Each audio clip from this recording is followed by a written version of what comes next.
retomamos. Dos cosillas. La primera, como hemos visto que habéis sacado fotos al PowerPoint, Pablo ha dicho que nos los va a facilitar para que os lo enviemos por correo electrónico, ¿vale?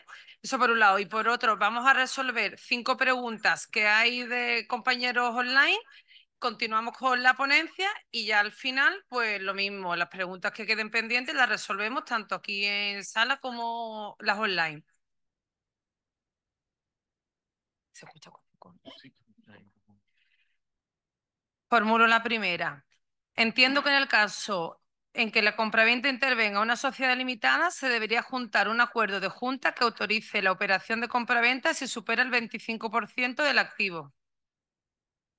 Vale, lo que plantea el compañero es, en caso de que haya compraventa en la que intervenga una persona jurídica, la ley de sociedad de capital establece que en caso de que ese activo que se compra o se vende constituya un activo esencial, requiere un acuerdo de la Junta de socios, en este caso, o de accionistas, que autorice al administrador de la sociedad la transmisión de ese activo, ya sea la compra o la venta. Y bueno, la respuesta a la pregunta es sí. Efectivamente, si ese activo que se compra o que se vende es activo esencial y interviene una persona jurídica, hay que unir a la escritura pública el certificado de la Junta, de la toma de decisión de la Junta de socios accionistas que autoriza al propietario, perdón, al órgano de administración la transmisión de ese activo. ¿Qué ocurre si la compraventa se realiza a un extranjero sin certificado fiscal de residencia? Las compraventas con un elemento extranjero lo vamos a ver en un ejemplo que va un poco más adelante, ¿vale? Y me reservo la pregunta esa para cuando lleguemos. Estupendo. ¿Cómo sabemos que esa declaración responsable, por ejemplo, de una edificación, no está en contra de la legislación urbanística que se refiere al artículo 138 de la ley lista? Respuesta corta, no lo sabemos. Efectivamente, cuando se presenta la declaración responsable, pues, se comunica el acto a la entidad municipal correspondiente, al ayuntamiento, y se aporta la documentación necesaria que acredita que el promotor ha cumplido con sus obligaciones urbanísticas. Pero lo lógico y lo normal es que nosotros no tengamos acceso a esa declaración responsable. ¿Qué es lo que podemos hacer? Obviamente, informar al cliente de que existe un potencial riesgo que hay que asumirse o hay que asumirlo, de que esa declaración responsable sea defectuosa. Normalmente la mayoría de esos defectos son subsanables y los tendrá que subsanar el propio promotor. Pero bueno, hay que tener en cuenta de que obviamente es un acto administrativo que está sujeto a revisión y que la administración puede poner algún tipo de objeción a esa declaración responsable. Respecto de la declaración responsable que sustituye la licencia de primera ocupación, sin con posterioridad hay algún problema sobre esa declaración, ¿qué clase de problemas pueden ser y cómo puede afectar como comprador? A ver, problemas en cuanto a la declaración responsable puede haber de muchos tipos y depende del peor escenario que nos queramos plantear. Desde que la obra no se haya hecho conforme a la legalidad urbanística y que haya que demoler lo que sea, a infracciones de menor importancia que haya que subsanar. Obviamente, en todo compra-venta, si en este caso entiendo que estamos hablando de compra de obra nueva, esa licencia o ese trámite de declaración responsable es obligación y responsabilidad del promotor. En caso de que se determinen consecuencias negativas para el comprador o el adquirente de esa vivienda, pues tendrá que responder el promotor, ya sea pues por posibles inconvenientes en cuanto a posibles cambios que haya que realizar en la vivienda. Allá en el peor de los casos, pues si la vivienda no es habitable porque no cumple con los requisitos urbanísticos correspondientes, pues la indemnización que corresponda que no será pequeña.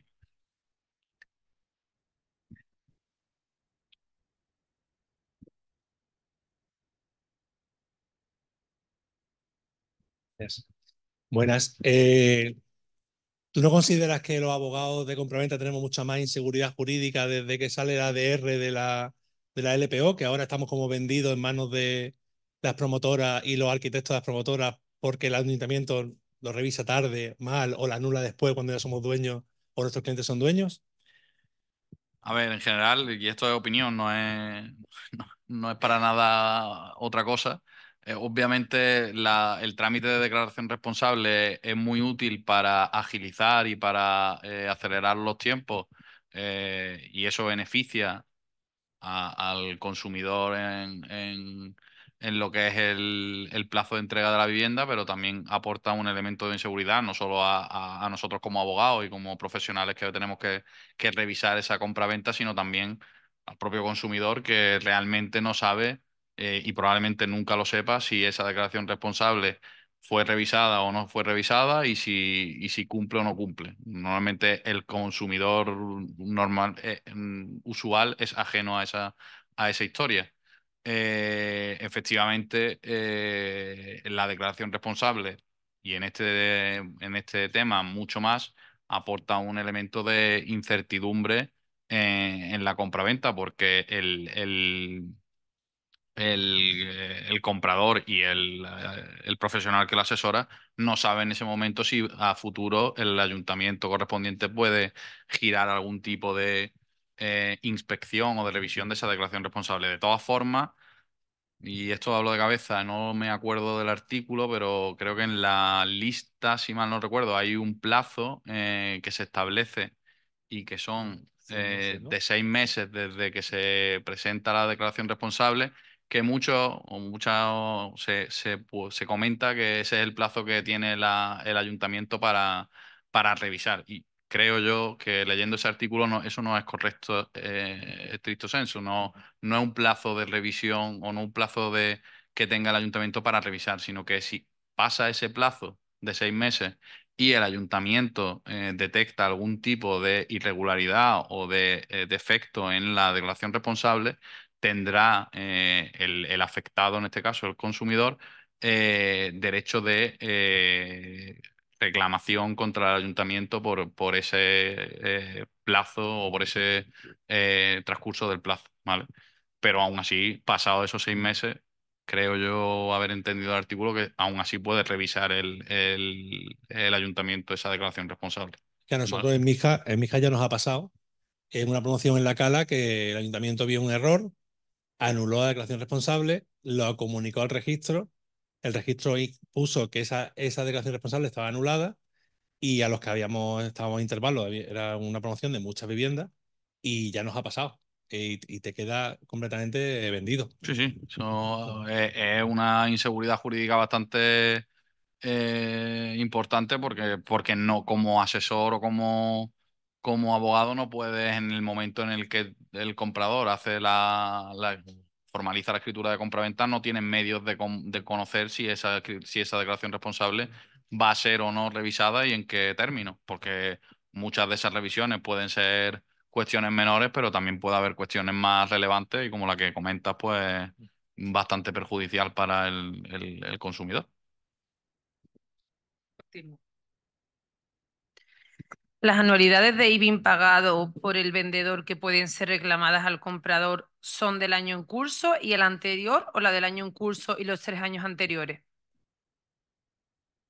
mm, la anualidad, bueno, lo que dice la norma tributaria es que te podrán reclamar aquellas deudas tributarias no prescritas, ¿vale? Que en muchas ocasiones vamos con la regla de la anualidad y las 3 anteriores, pero pueden ser más. Si el ayuntamiento no ha dejado prescribir alguna de las deudas anteriores, se podrán reclamar. Lo que sí que es verdad que el inmueble responde de la anualidad en curso y de las 3 anteriores. En el caso de cooperativas de viviendas, ¿sería un mix entre los ejemplos del caso 1 y el caso 2 o tiene otras especificaciones? No sé si entiendo la pregunta. En la cooperativa de vivienda, que es un tema que no he planteado aquí, realmente es una autopromoción, ¿vale? Es un ejemplo de autopromoción en el que una serie de personas se unen en una entidad que se llama cooperativa, para promocionar o para construir una vivienda. Eso se realiza a través de unos vehículos que se llaman cooperativas, o vehículos societarios que se llaman cooperativas, y que se dotan de unos estatutos y de unas reglas. En ese caso, obviamente, los cooperativistas, los miembros de esa cooperativa, seguirán siendo consumidores, o no sé si se refiere a eso en cuanto a la parte de su relación con la cooperativa. Vale, la última pregunta online de momento. Una compañera te pide recomendaciones para contrato de arras o contrato de vivienda cuando son varios los copropietarios, en el que uno de ellos requiere autorización judicial. Me pone condicionado, plazos, otras recomendaciones. Que cada caso es particular, o sea, si tenemos una casuística en la que el contrato es muy complejo y queremos atar muy bien a las partes y establecer unas condiciones muy específicas, pues quizás un contrato de compraventa sea más recomendable, pero en función de las obligaciones y las responsabilidades que cada parte quiera asumir en esa relación contractual. Vale, pues vamos a continuar. Quedan 3 ejemplos, son más cortos que los 2 anteriores y nos queda más o menos 1 hora. Vale, pues continuamos entonces con el tercero de los ejemplos, ¿vale? En este caso, pues Juan quiere comprar una vivienda que es de protección oficial, ¿vale? Vivienda de protección oficial. Mm, Quizás este tema me voy a extender menos porque creo que es algo, bueno, no que sea más conocido, pero que se da menos en el tráfico o en nuestra práctica, porque realmente este tipo de compraventas pues no suelen contar con el asesoramiento de abogados, normalmente. Espero que eso cambie a corto plazo. Eh, Tipos de compraventa o tipos de régimen de VPO, pues puede ser de venta libre, es decir, vivienda de protección oficial, en la que la promotora vende como una promoción normal, pero con una sujeción a un programa de vivienda de protección oficial, o por adjudicación directa, es decir, que las viviendas se adjudiquen a los demandantes de vivienda que están apuntados en unos listados que gestionan los ayuntamientos, ¿vale? Bueno, aquí pongo simplemente la normativa que rige, parte de la normativa que rige el tema de la vivienda protegida en Andalucía. Mm, que, bueno, ahí la dejo para quien la quiera consultar. Y fundamentalmente los requisitos que van a pedirse en la persona adjudicataria de la VPO, pues son tres: un nivel de ingreso o de renta, empadronamiento, es decir, que esté empadronado en el municipio donde se solicita, y no ser propietario de vivienda en pleno dominio, ¿vale? De otra vivienda en pleno dominio. Obviamente, bueno, esta cuestión de no ser propietario de vivienda, existen excepciones a esa regla que están en el artículo 5 del reglamento, ¿vale? Hay varias, bueno, quien quiera que las consulte. Contrato de compraventa en el caso de una VPO, ¿vale? Pues vamos a la misma dinámica. Los documentos que se van a suscribir en una compraventa de VPO pues son los mismos que en cualquier otra compraventa. Lo que pasa es que pues en algunos casos habrá particularidades. En el caso de compraventa, en el caso del contrato de compraventa, pues habrá que establecer el precio máximo, es decir, la promotora indicará el precio que se fija para esa vivienda y que será un precio que está previamente fijado en virtud del programa de protección, de vivienda de protección oficial que se esté ejecutando. La obligación de destinar la vivienda a residencia habitual, pues la persona adjudicataria tendrá la obligación de empadronarse en esa vivienda, normalmente en un plazo, si mal no recuerdo, de 6 meses desde que se entrega la vivienda. Existe un plazo máximo de entrega para el promotor que es de 3 meses desde la obtención de calificación definitiva. Este plazo luego podrá prorrogarse en función de una serie de circunstancias que podrán alegar las promotoras, pero bueno, en principio desde la calificación definitiva de VPO tendrá un plazo de 3 meses para otorgar escritura pública de compraventa. También se establecerá en el contrato de compraventa las prohibiciones y las limitaciones de la libre disposición de esa vivienda por parte del adjudicatario, ¿vale? Y por último, pues la facultad de resolución, habrá que establecer en el contrato la facultad de resolución del, del, del contrato de compraventa por parte del adjudicatario en caso de que el promotor no tenga la calificación definitiva, ¿vale? De VPO. Estos son cuestiones que por ley se tienen que indicar y se tienen que recoger en el contrato de compraventa, ¿vale? Y por lo tanto, si asesoramos una compraventa de este tipo, ya sea tanto a la parte compradora como al promotor, pues habrá que vigilar que estas menciones están en el contrato. Vale. Vale, dos momentos que hay que tener en consideración en materia de vivienda de protección oficial. El primer momento es la calificación, la obtención de la calificación provisional por parte del promotor. Esto es la solicitud que hace el promotor cuando va a pedir licencia de obra y tiene el proyecto de obra, sí, el proyecto de ejecución de obra. Solicita al organismo correspondiente, a la consejería o la delegación territorial que corresponda, la calificación provisional de vivienda de protección oficial. Y esta calificación provisional tiene que acreditarse por parte de la promotora al adjudicatario en la firma del contrato de compraventa, como hemos dicho. Y posteriormente, cuando se obtiene la licencia de primera ocupación o la declaración responsable, como hemos hablado, solicitará también la promotora la calificación definitiva de vivienda de protección oficial. Esta calificación definitiva de VPO es requisito previo para la firma de escritura de compraventa, es decir, el notario va a exigir la existencia de esa calificación definitiva y la notaría, el notario correspondiente deberá de velar por el cumplimiento de la normativa, es decir, que se hayan tenido en cuenta todas estas consideraciones en el contrato de compraventa y que se haya obtenido la calificación definitiva y enviar copia de la escritura a la delegación territorial correspondiente de la consejería. En cuanto a la inscripción registral, pues se anotará en el registro de la propiedad la correspondiente calificación de VPO y se inscribirá también la prohibición de disponer de la vivienda por parte del adjudicatario durante el plazo que se establezca en el programa de vivienda de protección oficial. ¿Vale? Por último, en cuanto a las segundas transmisiones, ¿vale? Hablaros que obviamente las viviendas de protección oficial no pueden transmitirse libremente y se establece en la normativa específica, en el programa de protección de vivienda protegida que se corresponda, los posibles casos de transmisión, ¿vale?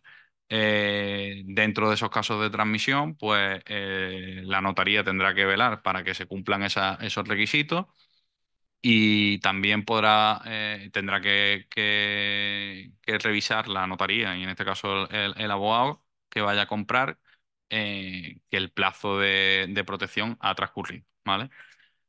¿Qué ocurre? Que en muchas ocasiones se puede solicitar, o sea, si ha transcurrido ya ese plazo, ya por así decirlo, diríamos que la vivienda ha perdido esa calificación de VPO y podría transmitirse libremente. Hay casos en los que se podría transmitir durante el plazo de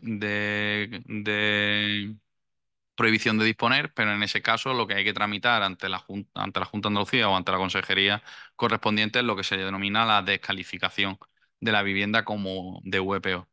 En ese caso, pues el adjudicatario tendrá que abonar una serie de gastos que en su día se fueron subvencionados y que tendrá que compensar a la Junta de Andalucía para conseguir esa descalificación. Es muy importante que cuando vayamos a hacer una compraventa y seamos compradores de una vivienda con este tipo de circunstancias, pues si está calificada como vivienda de protección oficial, contar con esa descalificación antes de otorgar escritura pública.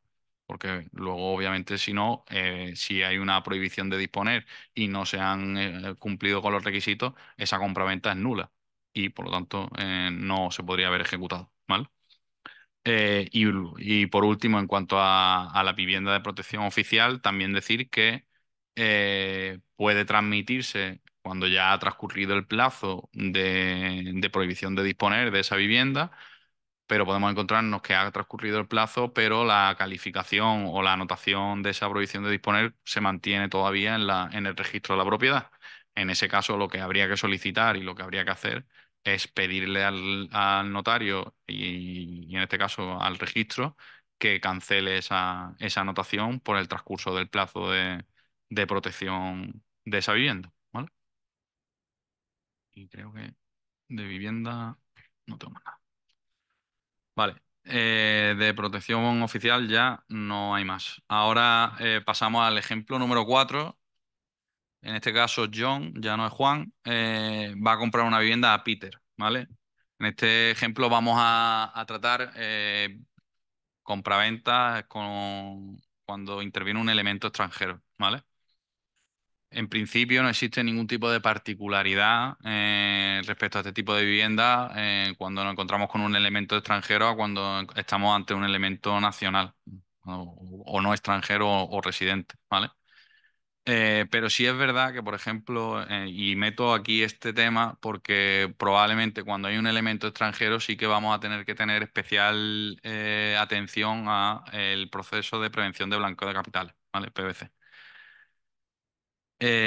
Bueno, en la ley de 10/2010 de prevención de blanqueo de capitales y financiación del terrorismo es la que establece la regulación en esta materia. Existen una serie de sujetos obligados a su cumplimiento, que supongo que sabréis que somos todos los que estamos aquí, más las notarías, más las entidades bancarias, más los agentes y agencias de la propiedad inmobiliaria, más los promotores, en fin, todos los intervinientes en el proceso de compraventa, ¿vale? Somos y son sujetos obligados al cumplimiento de la normativa de prevención de blanqueo de capitales. Las obligaciones a cumplir por los sujetos obligados pues son unas obligaciones de vigilancia. Esto quiere decir que nos convertimos en una especie de policía que vigilamos que las transacciones que se realizan en esas compraventas pues cumplen con lo que llaman estándares o diligencia debida. Es decir, tenemos que acreditar tanto el origen de los fondos como el acreditar o la titularidad real o identificación del titular real de esa compraventa. Documentación a suministrar, pues como ya podréis interpretar, pues cuando para identificar a un titular real de una compraventa, cuando interviene un elemento, un residente, pues tarjeta de residencia, DNI, etcétera. Pues si es un extranjero, no sirve el NIE, tiene que ser el pasaporte o documento de identidad de su país en la que aparezca tanto su fotografía como su fecha de nacimiento como su dirección.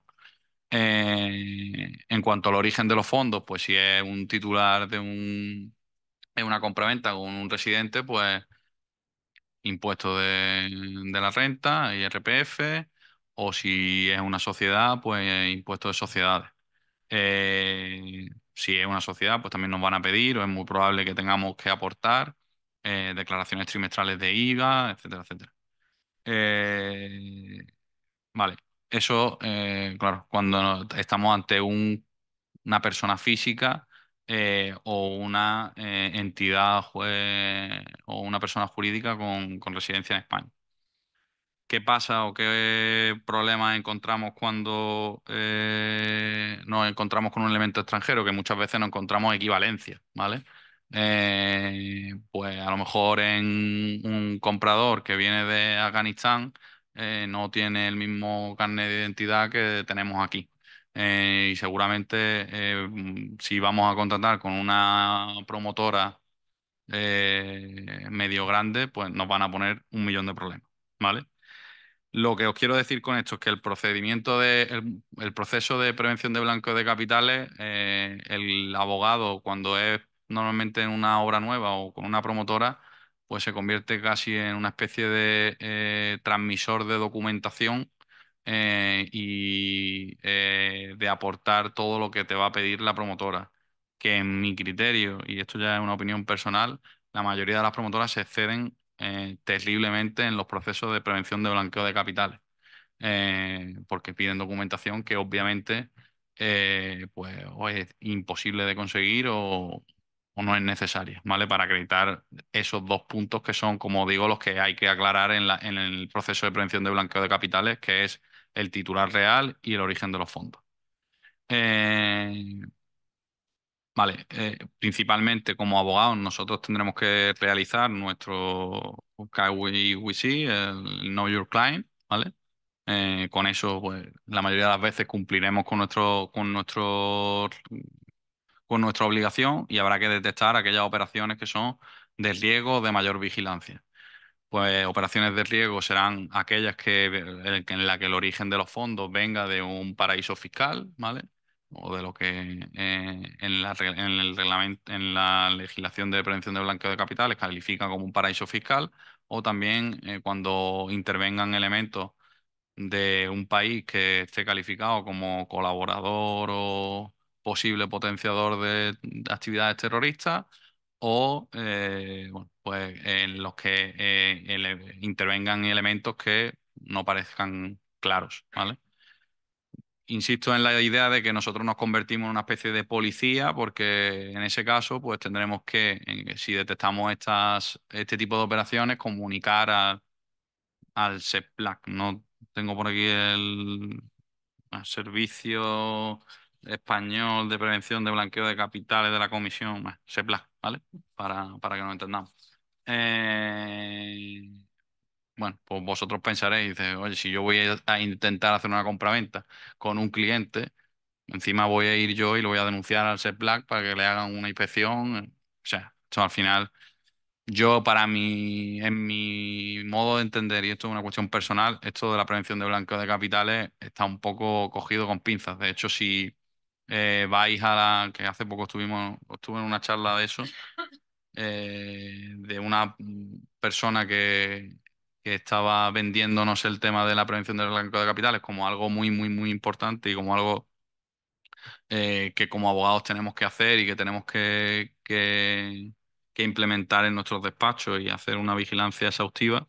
Eh, si te vas al SEPLAC y miras las estadísticas del SEPLAC, veremos que las inspecciones que se hacen por parte del SEPLAC se cuentan por decenas, no por miles. Y que a abogados se pueden contar también con los dedos de una mano. Entonces, claro, creo que es una normativa que se está implementando, que las promotoras la llevan a rajatabla, pero en mi opinión creo que todavía falta bastante trabajo para que eso se lleve como se tiene que llevar. Nosotros, no los abogados, convertirse en la policía de la prevención de blancos de capitales, que creo que no es nuestra labor, ni la mayoría de los que estemos aquí probablemente tengamos los medios como para llevar ese tipo de investigaciones, ¿vale? Esta es mi pequeña crítica a la prevención de blanqueo de capitales y bueno, simplemente contaros también algunos ejemplos que habría que tener en cuenta de los que se supone que hay mayor peligrosidad. Por ejemplo, ya bueno, os he hablado de países que están relacionados con actividades terroristas. Por ejemplo, aquí en Málaga tenemos muchas compraventas de personas iraníes. Y en esos casos, pues normalmente si vamos a hacer una compraventa con una persona que venga de este país, probablemente el origen de los fondos tengamos imposible de acreditarlo porque va a venir de un agente, un intermediario, agente extranjero que no se va a identificar porque no tienen obligación de identificarse y por lo tanto el origen de los fondos lo vamos a tener complicado.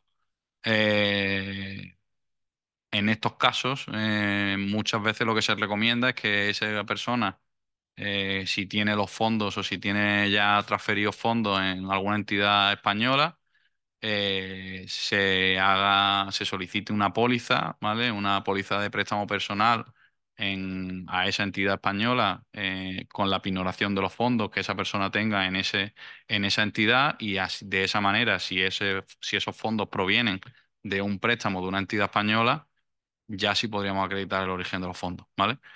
Esto supone obviamente un coste financiero y un coste extra para esa persona, pero bueno, dependiendo de la operación, pues puede interesarle o no. Eh, vale. Bueno, tengo algunas cosas más que deciros de la prevención de blanqueo de capital, pero no me quiero extender. Simplemente también deciros que independientemente de el proceso de prevención de blanqueo de capitales, cómo se vaya a llevar a cabo, es importante y eso en mi lo he sufrido bastante con alguna otra promotora de las grandes. Establecer en el contrato qué pasa si no se supera ese proceso de prevención de blanqueo de capitales. Porque normalmente esto en los modelos estandarizados de estas promotoras no suelen incluirlo y es un problema porque nos encontramos con arras o con reservas que caducan o que pasan el plazo y no se ha superado ese proceso de prevención de blanqueo de capitales. Hay algún contrato y algún modelo de alguna promotora de las grandes que conozco que dice que en caso de no superarse la prevención de blanqueo de capitales, el depósito o las arras se pierden. Eso obviamente no puede ser así, porque la prevención de blanqueo de capitales es un proceso que tiene que pasar el promotor y que la obligación y el sujeto obligado es el promotor y que no lo supere no es una cuestión que pueda afectar o que pueda imputarse al comprador. Si la promotora quiere realizar ese proceso previamente a la obtención de los fondos, es decir, haga usted su control, su prevención de blanqueo de capitales, chequee todo lo que necesite y si yo soy una persona y el origen de mi fondo es apto, pues ya formalizamos el contrato. Pero lo que no puede ser es que me cause a mí un perjuicio el hecho de que no se supere un proceso de prevención de blanqueo de capitales. Yo eso con esas promotoras y en esos casos lo peleo hasta que se quita o hasta que se establece de otra manera, ¿vale? Mm, pues de prevención de blanqueo de capitales, creo que no tengo más nada que contaros. Bueno, lo que sí os digo es que obviamente lo pongo aquí en esta sección o en este ejemplo porque va a ser más habitual que lo encontremos cuando hay un elemento extranjero, ¿vale? Eh, vale. Continuamos con el proceso como venimos haciendo con los diferentes documentos y fases de la compraventa. Como os digo, pues, o ya os he mencionado, el tema de la arra o reserva, pues que esté condicionada a superar ese proceso de prevención de blanqueo de capitales y obviamente en caso de que por cualquier circunstancia no se supere, pues que la reserva o la arra se devuelven al comprador, ¿vale? En mi opinión, y es algo que debería de implementarse en todos estos contratos, es el plazo que tiene, un plazo máximo que tiene la promotora para hacer ese control de prevención de blanqueo de capitales y un mínimo de documentación que se va a requerir para que el cliente sepa qué es lo que le van a pedir que en muchas ocasiones pues se pide el carnet de identidad de su madre fallecida hace 30 años que estará en el cajón de su casa en Missouri. Y eso obviamente pues ya sabe ese cliente que no lo va a poder conseguir y a lo mejor es más fácil decirle, pues mira, probablemente no puedas llevar a cabo la compraventa. Entonces, creo que un listado de esa documentación no está mal tenerlo. Vale, en cuanto a la firma de documentos, pues cuando tenemos un elemento extranjero, nos encontramos con la problemática de cómo se firman los documentos. Los documentos privados, como la reserva, la arra, los contratos privados de compraventa, normalmente, al ser contrato o un documento privado, no debería de haber problemas, en tanto en cuanto ya a día de hoy existen bastantes aplicaciones y bastantes herramientas online que permiten de alguna manera acreditar la firma y la veracidad de esa firma en documentos privados, ¿vale? En caso de que sea necesario o que se requiera o que vayamos a firmar algún documento público, pues ya sí vamos a necesitar o requerir un apoderamiento notarial, ¿vale? Ese apoderamiento notarial, pues a día de hoy, don Fernando, el notario, no lo podrá explicar mucho mejor. Ya se está implementando la posibilidad de realizar escritura de forma telemática, eh, lo que se llama el poder telemático, a través de las herramientas que está implementando el Consejo de Registro y Notariado. Otra opción es acudir a los servicios consulares de España en el extranjero, en los cuales se podrán otorgar también poderes notariales o la legalización de documentación expedida por notario extranjero mediante la apostilla de la Haya, ¿vale? Esto en principio es más o menos bueno, en principio son las formas de apoderamiento para personas extranjeras, si obviamente no puede venir a España a otorgar ese poder, ¿vale? Mm, Vale, en cuanto a la escritura de compraventa, ¿vale? Pues no tendríamos muchas más diferencias con lo que ya hemos hablado de escritura de compraventa cuando no interviene un elemento extranjero. Sí que es verdad, y respondiendo a la pregunta que hacían los compañeros online, que vamos a tener que solicitar cuando tengamos sospecha de que pueda haber una persona no residente, pues el certificado de residencia fiscal, ¿vale? Esto es un certificado que emite la agencia tributaria, que se puede pedir de forma telemática y que nos dice si la persona tiene su residencia fiscal en España, ¿vale? En caso de que se acredite que es residente fiscal, pues a estos efectos operará como si fuera un nacional, ¿vale? Un residente, más que nacional. Traductor. Obviamente, si vamos a firmar una escritura de compraventa, pues la persona que firma tendrá que entender lo que se le está explicando y tendrá que tanto entender español como hablarlo, salvo que el notario sea don Fernando, que vendrá a la próxima ponencia, que es bilingüe y que te hará la lectura de la escritura tanto en inglés como en español, y por lo tanto el notario en ese caso no será necesario. El traductor, perdón. En caso de que el notario no sea bilingüe como en este caso, pues habrá que acudir con un traductor que entienda y hable el idioma bueno, del no residente, eh, y no es necesario que tenga ninguna titulación, ¿vale? Simplemente que manifieste ante notario que va a actuar como traductor en ese acto.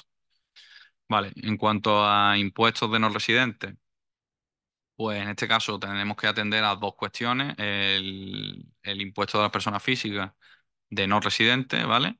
Y la plusvalía. ¿Por qué tendremos que atender a esto? Porque habrá que practicar en la compraventa una serie de retenciones en el precio para el pago de este impuesto. Es decir, el comprador, en este caso, cuando hay un elemento extranjero, tendrá que retener el 3% del precio de la compra para el pago del impuesto de la renta de personas físicas no residentes, ¿vale? Eh, Esta retención viene establecida legalmente y hay que hacerla sobre el precio de la compra. Y además, en el caso de la plusvalía municipal, el obligado al pago generalmente de la plusvalía es el vendedor, ¿vale? O el obligado tributario es el vendedor, pero en caso de que el vendedor sea no residente, en este caso se invierte esa obligación y será el comprador el obligado tributario y el que tiene la obligación de abonar la plusvalía. Por lo tanto, habrá que retener esa plusvalía o el importe de la plusvalía del precio de la compra. Es importante tener previsto esa retención.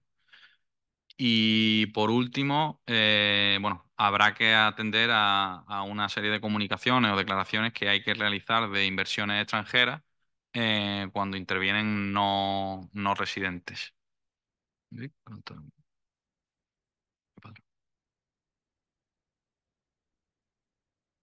¿Quién ha levantado la mano ahí? No, me pregunta. Pues nada, las declaraciones de inversiones de no residentes, que son el D2A y D2B, ¿vale? Que son dos formularios que hay que presentar y que esto se encarga el notario, ¿vale? Es decir, el notario, cuando hay una inversión extranjera, tiene la obligación de comunicar a Hacienda que se ha producido esa inversión, siempre que supere, en caso de inmuebles, los 500.000 euros, si mal no recuerdo, ¿vale?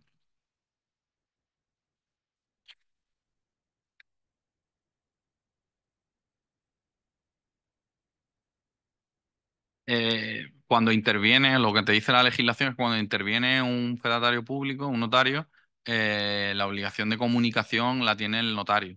Lo que sí que el notario te va a pedir una serie de información y esa documentación para unirla y protocolizarla a la escritura, ¿vale? Pero el sujeto obligado, por así decirlo, en este caso sería la notaría, ¿vale? Sí. Te voy a dar el micro un momento.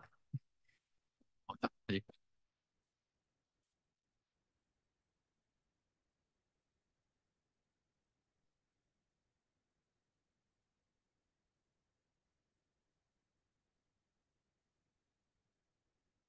Hola, buenas tardes.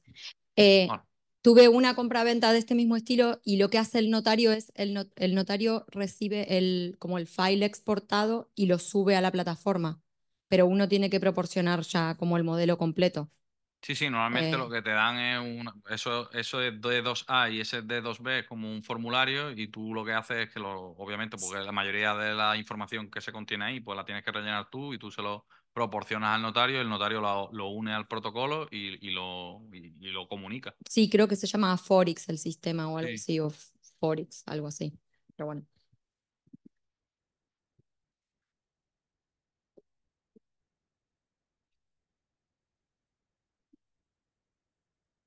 Pues pasamos al último de los ejemplos, ¿vale? Que quizá aquí ya es un poco más conocido por la ciudad en la que estamos, que es Juan va a comprar una vivienda para alquiler turístico, ¿vale? Este va a ser la compraventa, cuando estamos en este tipo de situaciones, el proceso es el mismo que si fuéramos a comprar una vivienda de segunda mano o de obra nueva, no cambia en cuanto a esas cuestiones. Lo que sí que es verdad es que habrá que determinar una serie o habrá que revisar una serie de cuestiones previas para ver que es viable la inversión que Juan en este caso va a pretender hacer. ¿Cómo podemos o qué es lo que tendremos que revisar? Pues, en primer lugar, si hay unos estatutos de comunidad de propietarios, revisar que la actividad turística está permitida en esa comunidad de propietarios o si existe algún recargo a la actividad turística en cuanto a las cuotas de comunidad. ¿Vale? Por ejemplo, bueno, me he ido a lo último, pero si os menciono que hay una sentencia reciente del Tribunal Supremo de 3 de octubre de 2024 que determina que las comunidades de propietarios sí pueden prohibir, ¿vale? La, el uso turístico de las viviendas. Había ahí una polémica bastante fuerte en cuanto a la legislación a un artículo de la Ley de Propiedad Horizontal que hablaba de limitar, pero no decía la palabra prohibir, y había algunas sentencias que interpretaban que esa limitación estaba conteniendo también la prohibición de establecimiento de uso turístico en viviendas de una comunidad de propietarios, y había otros que entendían que esa limitación no contemplaba la prohibición. Entonces, ya el Supremo ha venido a aclarar que efectivamente, cuando el artículo dice limitar, también en esa limitación se incluye la prohibición al uso de viviendas turísticas, y por lo tanto las comunidades de propietarios podrán en los estatutos prohibir directamente el uso turístico de las viviendas. Ahí todavía hay algún fleco pendiente en cuanto a ese tema jurisprudencial, en cuanto a la retroactividad de ese pronunciamiento, pero bueno, eso ya se lo dejo al Supremo que lo resuelva en su momento. En cuanto a cuestiones a revisar, como os he dicho, pues fundamentalmente hay que tener claro que podemos, cuando se adquiera un inmueble con la, con, con la intención de destinarlo a un uso turístico, lo que tendremos que realizar es un registro en el registro de turismo de Andalucía y registrar o dar de alta esa actividad, esa vivienda. ¿Qué es lo que se nos exige en el registro de turismo? Pues la acreditación del título de propiedad o la acreditación del título de explotación de esa vivienda, y el cumplimiento de la normativa urbanística, ¿vale? Este cumplimiento de la normativa urbanística puede ser revisado por las entidades locales, que son las que tienen competencia en este tipo de cuestiones. Y ya supongo que habréis oído el caso del Ayuntamiento de Málaga, que está revisando precisamente esa licencia o esa declaración responsable de registro de turismo, porque en su mayoría incumplen la normativa local en cuanto a la regulación del uso turístico en vivienda, en suelos de uso residencial, que exige, si mal no recuerdo, que ese uso turístico tenga un acceso independiente y diferenciado al uso residencial y una individualización de los suministros, ¿vale? Entonces, por ejemplo, aquí en Málaga, pues habría que, si Juan quiere hacer una inversión para una vivienda de alquiler turístico, pues habrá que revisar si eso es viable desde el punto de vista urbanístico y conforme a lo que os acabo de comentar.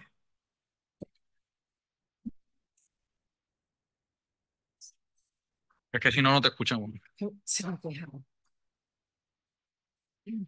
Perdona, ¿sabes si ahora cuando empiecen a revisar esas licencias, la mayoría de las anteriores no tienen una entrada independiente? ¿Las van a anular Sí, sí, o la están anulando, de hecho. las están anulando, La no? están cancelando. Desde el criterio, si mal no recuerdo, es desde que entró en vigor la nueva ley de turismo, que no sé si son febrero 2024, ¿no? En febrero. Y te la anulan desde ahí porque en esa modificación de la ley de turismo es donde se incluyó esta obligación de cumplimiento de la normativa urbanística. Sí, Entonces, posteriormente, la Gerencia de Urbanismo de Málaga dictó una instrucción en la que aclaraba qué requisitos había que cumplir para que esas viviendas cumplieran con la normativa urbanística, y es donde se han encargado pues, la gran mayoría de las que estaban pendientes de revisar. pero no de las nuevas, sino de las antiguas, ¿no? Desde febrero de 2024, creo que fue cuando entró en vigor, las que se hayan presentado Después, posteriormente a eso, posterior.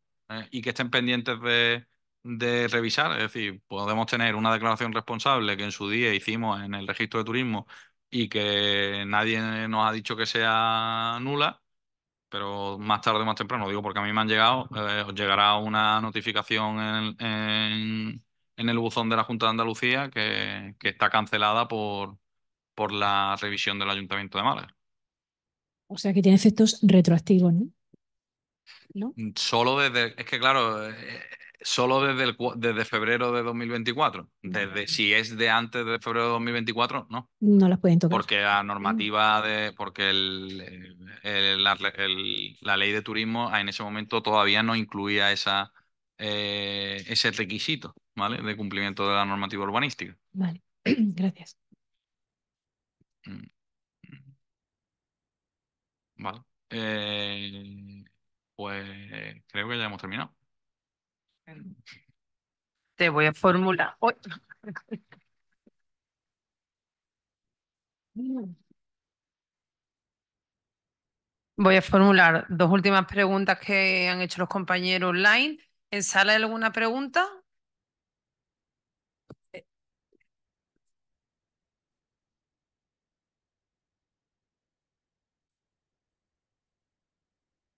Sí, Pablo. Simplemente darte las gracias por colaborar con el grupo de abogados jóvenes, como lo has hecho, por ofrecerte, sin dudarlo, para hacer esta ponencia. Y más cuando estamos hablando que te has tirado 3 horas hablando. O sea que gracias de parte del grupo de abogados jóvenes. Yo te quería preguntar, porque es una duda que nos trasladan muchos compañeros desde los grupos de WhatsApp y demás, y nunca hay una respuesta que guste a nadie. Honorarios por compraventas, aunque sea da un margen. A ver, me acojo a mi derecho a no declarar, pero básicamente aquí hay una regla no escrita, creo que lo conocemos todos, es el 1% de la compraventa. Eso es algo que es uso y costumbre. Yo discrepo. Eh, pero ya eso va en función de cada caso. Obviamente habrá muchos clientes cuando se les dice esa horquilla de precio o se les traslada los honorarios, dependiendo de cuánto sea el precio de compra, te pueden decir, es que tú vas a hacer lo mismo por una compraventa de 300.000 euros que una compraventa de 1 millón. Pero la responsabilidad no es la misma, ¿vale? Entonces, de ahí esa variabilidad en el precio. Pero obviamente, es verdad que en muchos casos, pues dependiendo del tipo de compraventa, habrá compraventas de 300.000 euros que sean infinitamente más complejas y más complicadas que otras compraventas de 1 millón de euros. Ya eso a criterio del emisor de los honorarios. ¿Alguna pregunta más en sala? Francisco.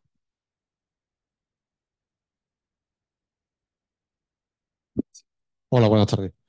Una pregunta en relación a la licencia de primera ocupación que nos traía tan amargados hace algún tiempo, sobre todo en relación a una compraventa directa. ¿Se me oye bien? Sí, sí, perfecto. Una compraventa, por ejemplo, entre dos particulares, el típico chalet, aparente chalet en Alaurín el Grande, por ejemplo, o Coín, o Mijas, donde no saben muy bien exactamente cuándo se hizo la casa. Sabes que está inscrita gracias a, por ejemplo, un certificado de antigüedad emitido incluso antes del 2002, pero sin embargo se empeña, por ejemplo, el compañero o la compañera en tener una licencia de primera ocupación de esa casa en concreto, porque no se fía que pueda ser una especie de almacén o casa de aperos que se ha ido desarrollando y se ha convertido en un chalet. Y por lo tanto ahí existe una cierta duda y es imposible, porque muchas veces ocurre, de intentar obtener un certificado de no infracción urbanística. O tarda mucho porque al final entre el contrato de arras y la escritura igual te van a dar 3 semanas, un mes, mes y medio. ¿Ahí qué se puede argumentar o qué sentido tiene insistir en una licencia de primera ocupación tan antigua? Pues precisamente lo comentaba con una compañera en el descanso que ella tenía un asunto que era vendedora y que era una casa de los años 50, 60 que le estaban pidiendo una licencia de primera ocupación. Obviamente, yo si soy el abogado de la parte vendedora, pues lo que le digo al compañero es que obviamente la licencia de primera ocupación está, pero no tengo el documento. Que si quiere obtener ese documento, que vaya al ayuntamiento correspondiente y pregunte, que probablemente no se lo van a dar. Entonces, ¿cuál es la solución pacífica y para dar tranquilidad a las partes? Obviamente, un edificio que se construyó en los años 50 o los años 60 y si está en pie a día de hoy y no hay ningún tipo de anotación preventiva de orden de demolición, etcétera, etcétera, en el registro de la propiedad, yo creo que es una compraventa segura. Pero también es verdad que en el caso que tú planteas, pues yo lo que diría es, oye, si tú quieres, si el comprador quiere mayor garantía, pues certificado de no infracción urbanística o consulta en el ayuntamiento para obtener si ha habido algún tipo de procedimiento de inspección o de infracción o del restablecimiento de la legalidad urbanística y si no lo ha habido en un plazo de 30 o 40 años, obviamente. Creo que esa compraventa podemos darle el sello de segura. Nunca se sabe, pero. ¿Perdón? Sí, bueno, incluso se puede hacer en algunos casos se puede hacer se puede tramitar un AFO si se da el caso. Sí, sí, pero que si en ese caso no lo tienen, pues. Sí, sí. Bueno, el AFO es un asimilado de fuera de ordenación y el CARA mismo no me salen las siglas, ¿cómo son? Eso. Se supone que eso lo va a hablar, lo va a explicar don Fernando, por los compañeros que tienen dudas, ¿vale? Pero bueno, que independientemente de lo que se ha comentado, que la cuestión aquí que se suscita es si yo soy el vendedor, pues yo tampoco te tengo que ofrecer a ti la solución. Si tú tienes dudas de eso, pues independientemente de las soluciones que se puedan dar y obviamente para que la compraventa se formalice, porque es obligación del compañero que asesora al comprador darle la opción. ¿Alguna duda más? Yo, si me permitís, porque creo que sí, queda tiempo. También un tema importante en ese tema, que supongo que hablará don Fernando o el compañero, el registrador, que no, Don Joaquín. don Joaquín, es también el tema de los deslindes de costas tan famosos que hay aquí en Málaga. Esos son cuestiones urbanísticas que yo no las he tenido en cuenta porque las va a tratar el registrador, pero que también como abogados tenemos que revisar. Obviamente, si encontramos con una afección de costa o con una vivienda que está afecta por un deslinde, pues habrá que verificar si esa afección continúa y si continúa, qué efecto puede tener en la posible compraventa, porque obviamente dependerá de esa compra, dependerá de qué tipo de afección o cómo esté calificado ese suelo, si se pueda llevar a cabo o no la compraventa. Porque en algunos casos aquí en Málaga, por ejemplo, podemos encontrarnos con suelos que están en dominio público marítimo terrestre. Y ahí habrá que plantearse si esa compraventa se puede o no se puede hacer.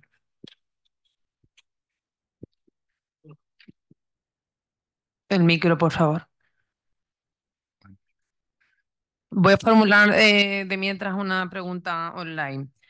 ¿Puede una promotora retener y quedarse con el dinero que no ha superado el filtro de blanqueo de capitales? ¿Qué debe hacer con él? ¿El abogado que acciona la reclamación de devolución de dichas arras tiene obligación de informar del posible blanqueo?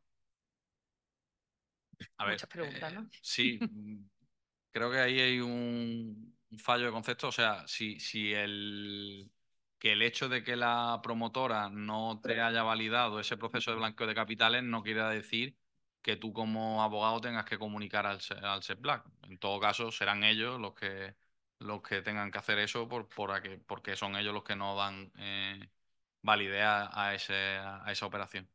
En cuanto a la devolución de las cantidades, pues en mi opinión habrá que ver cómo está eso redactado y formulado en el contrato.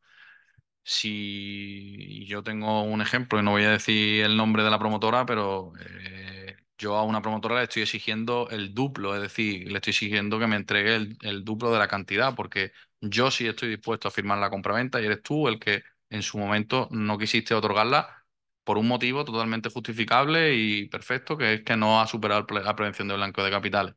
Pero si esa arra se pasó el plazo de establecido en la arra, yo te comuniqué que quería firmar la compraventa y tú no me contestaste porque no pasa el PVC o por lo que sea, pues yo le estoy reclamando el duplo.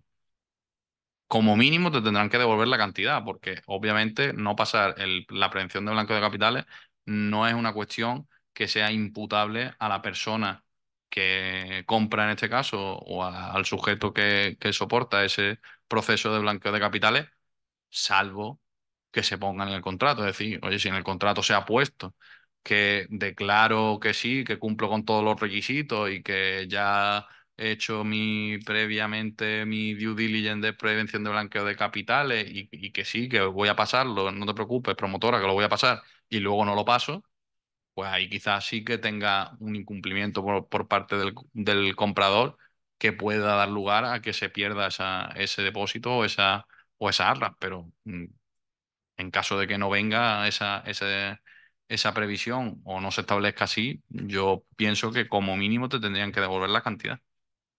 ¿El compañero? Sí, mira, una pregunta. En el contrato de arra se pone que el comprador deberá avisar al vendedor con X días de antelación a la firma de la notaría. Se supone que ya una vez, si es que hay financiación, que le han dado la hipoteca y demás. ¿Qué plazo de tiempo recomiendas que se ponga Mm. en ese aviso que el comprador le tiene que dar al vendedor? ¿Y cómo recomiendas que se haga ese aviso? Porque mientras las cosas van bien, en plan compadre, muy bien, te mando un WhatsApp y te digo, la semana que viene en esta notaría. Pero cuando vienen los problemas luego, creo que es mejor cubrirse la espalda, ¿no? Y un burofax. Sí, sí, obviamente tendrán que establecerse los medios de comunicación fehacientes, es decir, la fehaciencia a día de hoy, pues que podamos acreditarlo posteriormente si es necesario. Como tú dices, si estamos de buenas, pues con un WhatsApp o con un email probablemente sea suficiente. Si no, pues suele pasar que en este caso lo que hay que hacer y lo que yo recomiendo cuando hay algún tipo de posible incumplimiento o de posible conflicto en cuanto a las arras es burofax a la parte que no ha cumplido y en caso de que yo quiera el cumplimiento de la compraventa o quiera el cumplimiento del otorgamiento de la compraventa, acudir a la notaría en la fecha y la hora señalada y levantar un acta de incomparecencia que se llama, que es que el notario acredita que tú te has presentado allí con los cheques y los medios de pago correspondientes y que no ha comparecido el vendedor, en este caso, o el comprador, ¿Y en su caso. qué plazo recomiendas? Plazo, lo estándar 15 días previo a la compraventa, pero plazo es tampoco el que quieras, hombre. Poner menos quizás te va a ajustar mucho la posibilidad de que el burofax se envíe y se reciba. 15 días es lo normal. Y una duda ahora que me ha saltado con lo que has dicho, si pasara eso, que el vendedor no comparece ante notario, a ese notario hay que pagarle. Sí, el acta. ¿Por el acta o por No, por el haber preparado borrador, escritura, tal? salvo que don Fernando me corrija el próximo día, por el acta. Porque Vale, vale. realmente su trabajo ha sido hacer el acta, no la escritura de compraventa, no. Aunque luego don Fernando seguro que nos ilustrará de la cantidad de horas y la cantidad de trabajo que hacen los oficiales de notaría y bien. las notarías que luego se quedan en el tintero. Pero bueno. Vale, vale, gracias. Una pregunta de Elisa Granados. Tengo entendido que si no se inscribe la prohibición de pisos turísticos en el registro de la propiedad, no es oponible a terceros y un futuro comprador podría explotar el piso como turístico. Buena pregunta. Sí, creo recordar que que cuando tú introduces ese elemento o esa prohibición en los estatutos de la comunidad de propietarios, tienes obligación de inscribirlo en el registro de la propiedad para que se anote como nota marginal, si mal no recuerdo, la prohibición de, de uso de vivienda turística. Vale, otro compañero pregunta sobre el uso turístico de vivienda. Respecto a la prohibición del uso turístico por la comunidad de propietarios, si no se inscribe en el registro de propiedad, ¿tiene vinculación a no acatarlo por algún comunero o solo por terceros adquirientes? Respecto a la prohibición de uso turístico por la comunidad de propietarios, si no se inscribe en el registro de la propiedad, ¿tiene vinculación a no acatarlo por algún comunero o solo por terceros adquirientes? No se entiende bien, José Antonio. Yo entiendo que si el comunero ha participado en la votación para la prohibición de esos apartamentos turísticos y ha votado en contra, pues bueno, yo entiendo que sí le afectará esa prohibición, porque ya es conocedor de la misma. La oponibilidad o no oponibilidad de esos estatutos a un tercero será en caso de no inscripción de los mismos, si viene un tercer adquiriente que no conoce esos estatutos. Pero bueno, yo tengo mis dudas, ¿eh? Ya es complicado. Hoy en día se están realizando muchas compraventas de la nuda propiedad de la vivienda, donde el vendedor mantiene el usufructo vitalicio.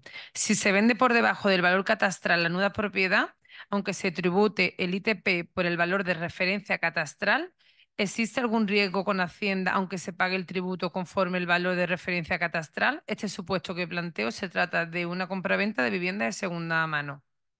Eh, Esa pregunta es perfecta para el tercer taller. Claro, sí, es que esto de fiscal. Compañero, dentro de 2 semanas la pregunta. La última, deudas que salen en patronato, pero a nombre del propietario, no de la finca que se vende. ¿Qué opinas? ¿Retención por comprador? A no ser el IBI de la finca que se vende, ¿no se debe retener? Mm, Es verdad que en patronato te pueden salir deuda que no sea de IBI, ¿vale? O de tasa de basura, pero obviamente solo habría que retener el IBI, ¿vale? Porque es el único que tiene una afección real sobre el inmueble. El resto de deuda no tiene esa afectación real y por lo tanto no habría que retenerla porque el obligado tributario seguiría siendo el vendedor y el ayuntamiento pues se la reclamará al vendedor. Cristina creo que quiere preguntar. No sé si. Sí. En relación a eso, las deudas del IBI y a lo de las comunidades mezcladas, antes has hecho referencia que hay que pedir las actas de la comunidad anterior por si hay alguna derrama y tal. ¿Cuántos años aconsejas tú retrotraerte en eso? Porque claro, puede haber una deuda que lleve ahí rondando. Hombre, yo pediría mínimo la de los 2 últimos años, Vale. porque la clave aquí es de ramas que se hayan aprobado y en las que ¿vale? No se haya girado el pago, ¿vale? Todavía. O, si son derramas que ya se están cobrando, normalmente eso en el certificado de la comunidad de propietarios debería el administrador, el secretario de la comunidad advertir que hay una derrama pues por gastos de ascensor o lo que sea. Lo problemático viene en derramas que se han aprobado por la comunidad de propietarios y que todavía no se hayan empezado a girar, ¿vale? Eh, Entiendo que en 2 años pues la comunidad ya ha tenido tiempo suficiente como para hacerlo. Nunca se sabe. ¿Alguna pregunta más en la sala? Vale, pues ya lo que queda online son preguntas sobre si se van a subir las grabaciones del taller a la plataforma o a YouTube, que eso depende de formación. Le diremos que estáis interesados y te dan las gracias, Pablo. Por mi parte, me sumo a las palabras que ha dicho Francisco Gutiérrez y yo personalmente quiero darte las gracias por lo fácil que ha sido preparar esto contigo y por el trabajazo que hay detrás, que aquí han sido 3 horas bastante intensas, pero no tengo ni que decir a los compañeros que estoy muchas horas, muchas semanas de trabajo y quiero que se tenga en cuenta. Así que gracias y nos vemos la semana que viene.